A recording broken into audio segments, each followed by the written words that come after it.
when I first encounter sa Ginoo, no? It was 2 a.m. in the morning, igsoon, hallelujah. Gipakita gid sa Ginoo sa ako, igsoon, no? Dako kayo sa CCTV, hallelujah. Praise God, dito, gidala ko niya sa isa ka lugar, wa ko kabaloon sa tunga lugar. Hallelujah, and he was talking to me. Wala na ako nakita ang iyang naong, but he's like, grabe ka, holy gid ang tingog sa Ginoo, murag kilat. Hallelujah. Nga, tingog pa lang niya, igsoon, mungkurog na ka.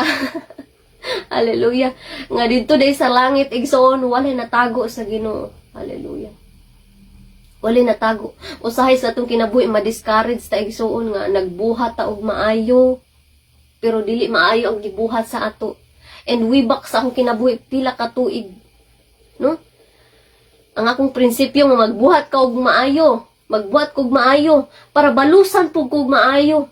And, na-realize na ko, dagang kay kog realization karon igsuon, no? Nga, dili din na sayop din na, no? Magbuhat din kag maayo.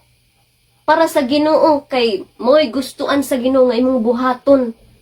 Pero ang imong pagbuhat og maayo, ayaw pag-expect nga ibalik na. Kalimti. Kalimti ang imong gibuhat nga maayo as if wa kay gibuhat, no? Hallelujah, hallelujah. Praise the Lord.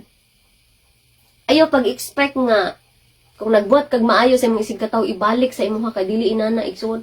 Ang reality diri sa kinabuhi bisag gibuhatan na nimo maayo, ang ibalik sa imo dili maayo, no? Nagbuhat kag maayo pero katong yung dili makita ang katong dili maayo ang makita sa imong isig kataw. Hallelujah. And mo na akong realization igsuon nga gipa-realize sa Ginoo sa ako igsuon nga dili dito mao. Hallelujah.